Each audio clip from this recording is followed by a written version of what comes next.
வீரா serial நாளைக்கான எபிசோடில் என்ன நடக்க போகுதுன்னு பார்க்கலாம் வாங்க. என்னோட ரிவ்யூ பிடிச்சிருந்தா லைக் பண்ணுங்கள். வள்ளி ரொம்ப ராமச்சந்திரன் பேசினதே யோசிச்சுக்கிட்டு ஃபீல் பண்ணிகிட்ருக்காங்க.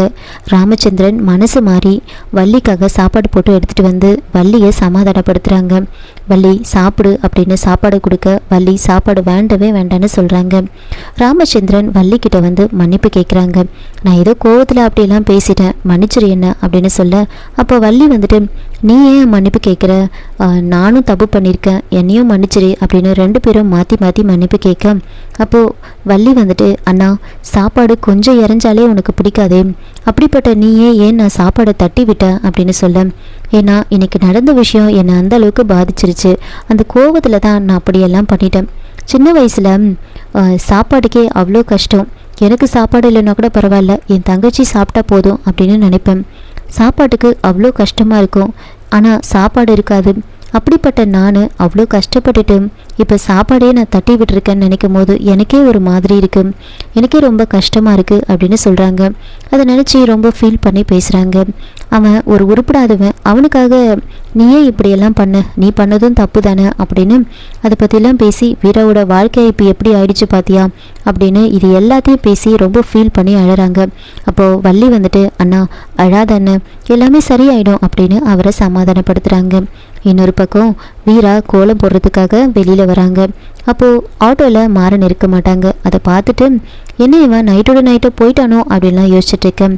மாறன் அங்கே வராங்க. என்ன ஆட்டோவில் நான் இல்லைன்னு தெரிஞ்சதுமே அப்படியே 1000 வாட்ஸ் பல்ப் எரியுது. இந்த ரியாக்ஷனை பார்க்கறதுக்காக தான் ஓரமாக நின்றுட்டு இருந்தேன் அப்படின்னு சொல்கிறாங்க.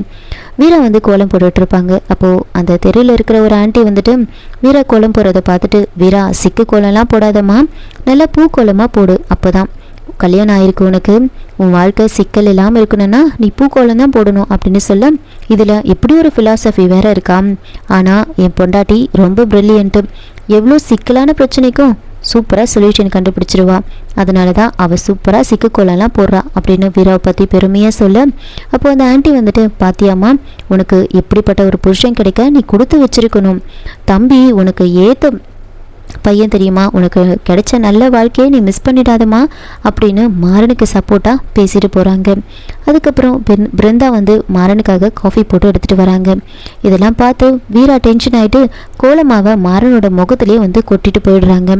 அப்போது பிருந்தா வீரா கிட்ட கேட்குறாங்க, அக்கா என்ன பண்ணுற நீ அப்படின்னு கேட்க, கோலமாவு ஒரு மாதிரி இருந்துச்சு, அதனால நான் கொட்டினேன், இடையில யாராவது வந்தால் அதுக்கு நான் எதுவும் பண்ண முடியாது அப்படின்னு சொல்லிட்டு போகிறாங்க. காஃபியை வாங்கி குடிச்சிட்டு அங்கேயே வெளியவே உட்காந்துட்ருக்காரு மாறன். இன்னொரு பக்கம் அங்கே வள்ளி, ராமச்சந்திரன், ராகவன் எல்லாரும் சேர்ந்து சாமி கும்பிடுறாங்க. சாமி கும்பிட்டு முடிச்சதுக்கப்புறமா வள்ளி ராமச்சந்திரன் கிட்ட, அண்ணா நாம் போயிட்டு நம்ம மருமகளுங்களை வீட்டுக்கு கூட்டிகிட்டு வந்துடலாம் அப்படின்னு சொல்ல, ராமச்சந்திரன் யோசித்து பார்த்துட்டு, நீ சொல்கிறதும் கரெக்டு தான், போகலாம் நாம அப்படின்னு சொல்கிறாங்க.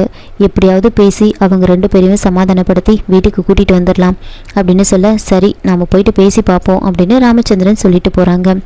ராகவனும் நானும் உங்கள் கூட வரட்டுமான்னு கேட்க, வள்ளி அதெல்லாம் வேண்டாம், நாங்களே போய் கூட்டிகிட்டு வந்துடுறோம் அப்படின்னு சொல்கிறாங்க. இங்கே மாறன் சாப்பிடாம வெளியவே உட்காந்துட்ருப்பாங்க.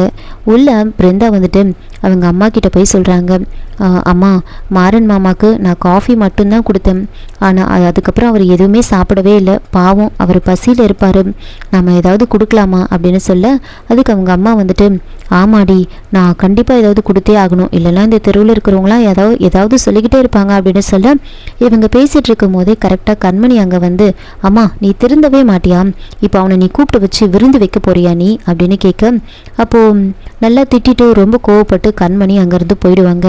அப்போது வீராவோட அம்மா அவங்க என்ன சொன்னாலும் சரி, நான் கண்டிப்பாக இன்றைக்கி மாப்பிள்ளைக்கு நான் சாப்பாடு கொடுக்க தான் போகிறேன் அப்படின்னு தோசையெல்லாம் சுட்டு சாப்பாடு எடுத்துக்கிட்டு நானே எடுத்துகிட்டு போய் கொடுக்குறேன் அப்படின்னு வெளியில் எடுத்துகிட்டு போகிறாங்க.